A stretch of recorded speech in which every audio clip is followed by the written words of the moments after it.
دلته یو هلک دی هغه خو چې ټت پت شي وایي دوستانو ته راته ټایم نه میلاویږي چې ورسره میلاو شو دوستانو ته هغه ورځ مې یو شړپ تې وویستو مال چې زما مخکې د دوست ټکی بیا ونه کړي په دې زمانه کې دوستان هم شته دوستان شته اذا قل مال المرء قل صدیقو پیسې در سره وي دولت در سره ډېر و شنې تورې چې در سره میلاوېدې ډېر بدن زمبی زمبی او ټوکری ټوکری کېږي چې پیسې او دولت در سره نه هر سړی به درنه څنګ کوي چې څه ونه غواړي چېرته ستا د زمانې دوستان داسې دي یو دوه په لاره روان شپه پې راغله چې شپه پې راغله نو یو ونې لاندې څملاسته ډېر کلک دوستان تاسو کله کله وایي دا سړی نه وایي دا زما جاني دوست جاني اوس زما خولې نه به هم چېرته دوست ټکی نه یې اورېدلی اورېدلی هم نه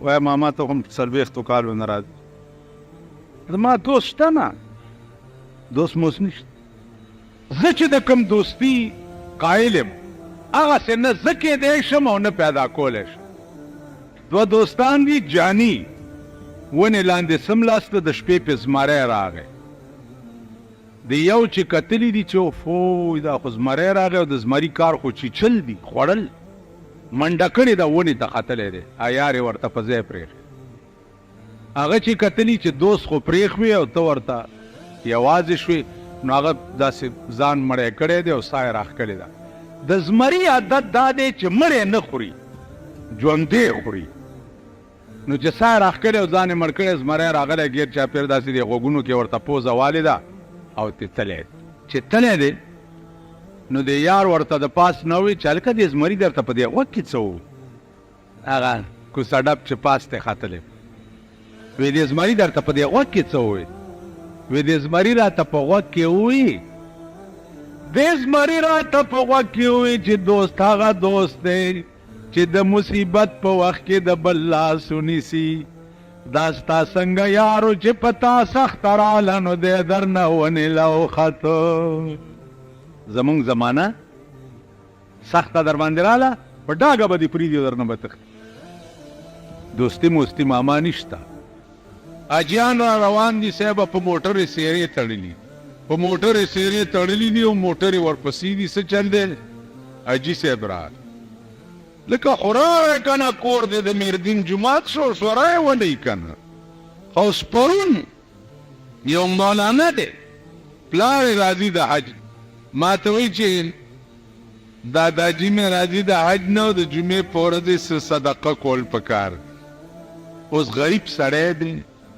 اوږی تږی د خدای نهر څه صدقه به کوې یعنې بس دیګونه میګونه به پخو د خلق به راشي او بې خوري یاره داسې غوسه راله که نه چې ما یو څو شرپتې په دې خوله وباس مال ځه رخصه چې څه کې کول دا څه سړیتوب حاجي د حج نه راغلی دی نو دیګونه پاخه که رسول الله صلی الله علیه وسلم چې د حجة الوداع نه لاړو مدینې ته نو دیګونه یې پخ کړي این خدایم کور په دغه حج وران که چې وران دیګونه یې پخ کړي بیا دا د شاخی تاخی زامن راوغوښته چې راشي وریجې وخوري پلانی حج نه راغلی نو عزیزانو ته نوي نوي عذابونه دي نوي نوي پرون زموږ ملګري یو حاجي ته تله نو دلته یو بل دبلدین دی هغه ما ملګري ته اواز کوي وایي تا له څېره جوړه کړم حاجي ته ځو اوس څه کوې ده سره حاجي ته روانې څېره ورته جوړه کړه نو هسې وایم قسم په خدای دی چې دا بوتونه د دې قوم را باندې بدلې کړي بوت یې را باندې بدلې که واده کوي ګوري که په حج نه راځي او ګوري بیا چې حج ته ځي او ویې ګوري که په مړي کې ګوري خدای په قهر عظیم اخته دا سوچ پکې نشته چې دا خدای موږ سره کوم څه لګیا دی کوم خدای چې په دارالخلافه کې اوبه لاندې تل ته بوتلې او سل برمې لګیا دي اوبه نه روځي او دا درته پته ده چې په اسلام آباد به څومره زور اچولی شوي اوبو دپاره دومره خو پوهېږئ که نه اوبه لاندې ځي هغه خدای دلته هم کولی شي چې د تندې نه هم هلاک کي نو د الله هره ورځ داسې حیران کن کاري چې عقل ورته حیران شي د پاکستان ټول قوت په اسلام آباد کې موجود دی او الله او بلاندې بوتلې دوی دې روباسي کنه. دا وجه څه ده؟ د دې وجه دا ده چې د خدای د قرآن او د پیغمبر د حدیث دشمنی په سر اغستې ده. ښه ورځ به نه ګورئ. ښځه د ملک سربرا کېدل دا د خدای او د خدای د قرآن دشمنی ده په سر باندې. ښه ورځ به نه ګورئ. مرګري وګوره خدای رسوا د زمانې کړه او ذلیل د زمانې کړه. عزیزانو عرض مې دا و چې دا الله هر یو کار حیران کن دی. هر یو کار الله په اصل کې الهونو د اله معنا ده حیران کن. هر شي ته چې ګورې حیران بشي. عقل به دې کار نه کوي. اوس نوی یو عذاب در باندې بل را روان دی هغې ته به هم عقل کار وکړي. دا انکم ټیکس در باندې یو را روان دی په دې بجټ کې. انکم ټیکس به داسې وي چې دا په سره کې چې چابړي لګولي دي پهله به هم د ټیکس انسپکټران ګرځي چې ماما نن دې څومره لوچې خرچې کړي دومره پکې ټیکس ورکا. نن دې څومره ټیپر خرڅ کړي دي دومره پکې ټیکس ورکا. نن دې څومره بینډای خرڅې کړي دي دومره پکې ټیکس ورکا. دا یو بل عذاب در باندې که خدای ته منظوري الله دې ډېر زر په خیر راو. دا بل در باندې را روان.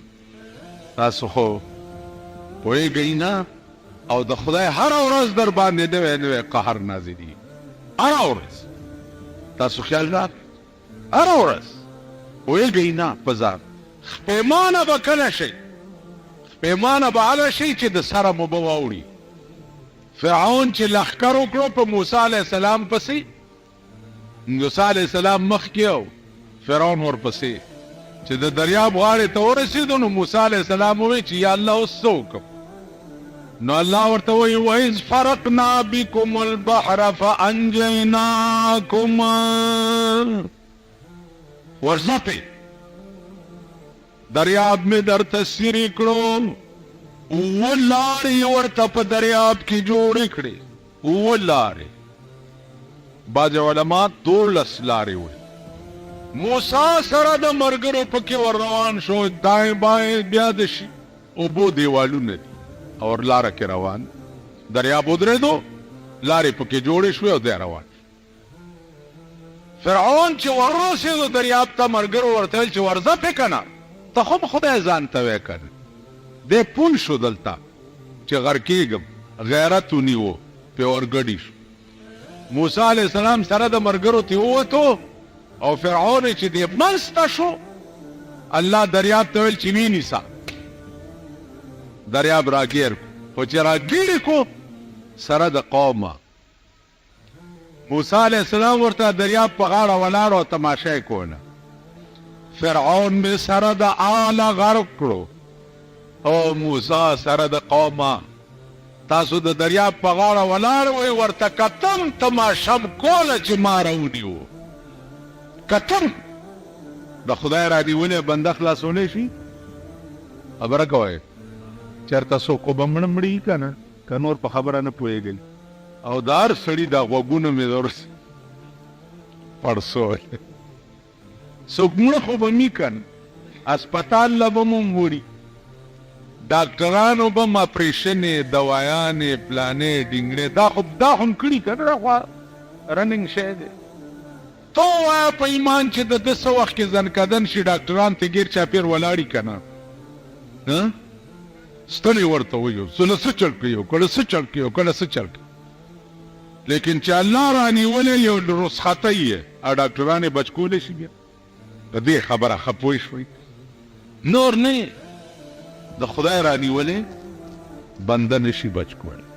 فرعون خدای راونیو نو موسی علیه السلام ته آواز وکړو چې ستا خدای منمه خو بچ مې کا. هغه ورته آواز وکړو چې الان قد ندمت ولا ينفع الندم. اوس پیمانه شوې دا اوس پیمانتیا څه سود نه لري. اوس هېڅ نه د ورخه تېرې اوبه په بېرته نه جاروزې تېر ساعت په بېرته بیا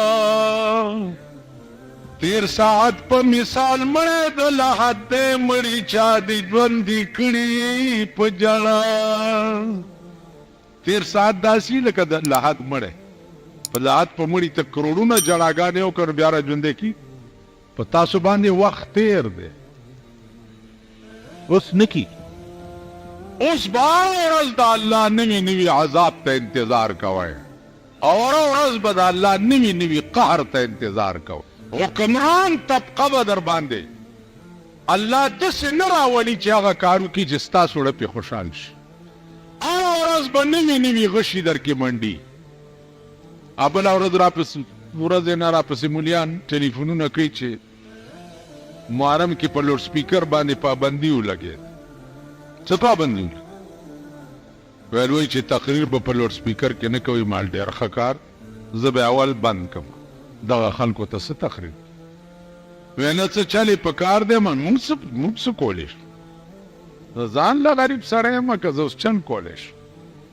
چلې هغه چاته ووایه چې کوم خلک په ونډو عادت دي مونږ خو بیسو والا یو نو د الله قهر او عذاب چې دی هغې نه به سړی په امن کې نه مولا به نه طالب به نه پیر به نه میا به نه سید به نه هر سړی به په خپل خپل ځای کې راټینګ کړي اوس اذاقها الله لباس الجوع والخوف الله دې قوم ته د یړې او د لوږې لباس ور واغوستلو نو لوږې خو یې که خیري د یړې لباس څه جنگ اخبار لیکلي چې 10 لکه تخریبکار پاکستان ته راننوته 10 لکه تخریبکار ای به څه کوي تخریبکاري به کوي په دوی باندې اوس لړزان هله ملا صاحب څه چل کوئ ما وروړه خبره اورئ CID سپیشل برانچ انټیلیجنس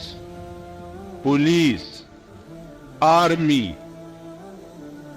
ملیشا بارډر دا دومره محکمې صرف روټې خلاصې دي چې زه به اوس تخریبکار درته لټوم او ګورم بیا دا محکمې څه کوي دا دغې له تکړه دي اوس هم هلته بار وګورئ ولاړ به یو به زما دا خبرې لیکي مونږ پسې ډیوې ګرځئ چې بجلیګر ملا چېرته چې ورمنډه کوي خو نه بار وګورئ هلته ولاړ به دا څه لپاره دې خوا وګورئ CD او انټیلیجنس د ملک څه ته وایي دې ته وایي په مکه معظمه کې ابراهه څه چل کړی فوج کشي کړې وه په کعبه باندې حکم یې کړی و چې تاسو مکې ته مه ځئ حج ته دلته درته زه حج جوړوم دلته څنګه حج جوړې بس یو کوټه یې جوړه کړه وی دې نه تاویږئ را تاویږئ یو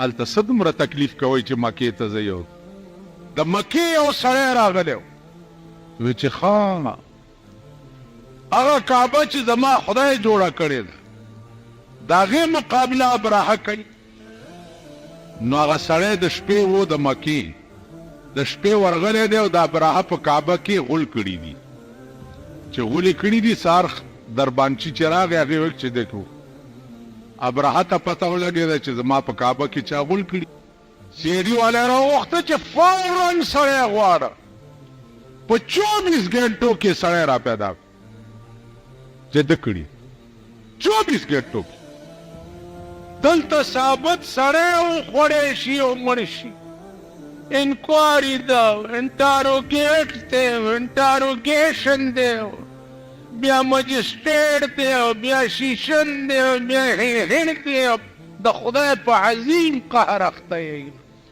په یو لیز ځمکه دی چې په کلي کې چا سره جګړه شي د دیواني کیسونه وګورئ په 12 کاله کې یو کیس نه ختمي دا د کلو خلق خدای په قهر اخته یې که نه دا د خانانو نوابانو تالي سټو او د هغې ټټوانو خدای په قهر اخته یې 12 کاله یو لیز ځمکه باندې لبړئ او د 12 کاله کې یو کیس نه ختمي دې ته دیواني کیس وایي انګریزانو چې دا قانون جوړ کړی دیواني نامه یې پې ځکه ایښې وه چې مسلمان قوم به رانه خیر ونه ګوري که خیر یې دیوانه قوم به م پې د خزو پرتوګ بم خرڅوي او دا کیس بلړاوي.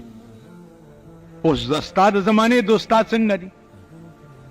زما هغه یاران چې زه مړ شم ما له خو به په قبر کې د ګلونو څادرې وغوړئ، لیکن وہ بھی پتھر رکھ گئے سینے پہ آج مرنے کے بعد.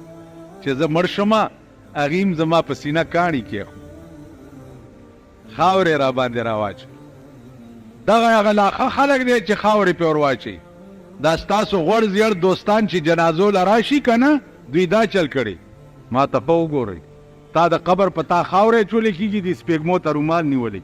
هلکه داسې چل دی. وایي دوړې راځي. این خدای دې کور وران کا.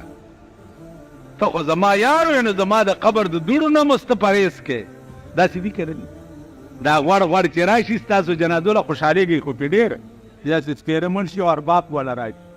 الله قربان، ارباب صاحب هم راغلی و، کور دې د پلار هم وران دی چې ارباب ته جنازې له راشي. تاسو پوه شوئ؟ بیا د خاورو نه هم سپېږمې پټوي. نو عزیزانو عرض مې دا و چې دوستي کم ځای ده، تعلق کم ځای دی، هېڅ نشته، ټول زباني جمع خرچ دی. مولانا روم نن نه 900 کاله مخکې ویلي، 900 کال. دې زمانې یاران داسې دي لکه د انارو باغ. انارو باغ له چې په موسم کې ورننوځي تک سره سره ګلونه یې نیولي، رنګ یې ډېر ښایسته وي، خو چې په ټول باغ کې وګرځي بوی به ترې در نه شي. که بوی کوي تاسو هغه یې. ډېر غوړ زیړ به یې صاحب، اختر دې مبارک شو، ځان باندې سپری مری کړي و. شکر دی دې اختر کې خو زه لږ بچ شوی وم. کېږئ لار لنډوئ، لار لنډوئ، لار یو خو چې په لاره روان یي، دا لاسونه ورکړي جوړې تکړه یې ښه جوړې، داسې به دې منجئ را منجئ. یو له مې هغه ورځ وی چې لار لنډوه، خونه دې ورانه شه، وخت کم دی. کټه ګوته دې نیولې ده او منجی را منجی هم زه څه خضر علیه السلام یم سر. لار لنډوه، لار فضول وخت مه ضایع کوه، فضول مجلس مه کوه، اللہ اللہ کوا. ایک بار اللہ کہنا دونوں جہان کی نعمتوں سے بہتر. یو ځله دی چې الله وې د دواړو جهانو د نعمتونو نه بهتر. زړه عادت کوي، ژبې عادت کوي، الله الله الله الله. بل هم لا څوک شته په دنیا او په آخرت کې په کار راتلو والا؟ بل څوک شته؟ دې وجې نه کڼک چالاک د زمانې او د قیامت په ورځ به ستا ټوله چالاکي چې دا ختم شي.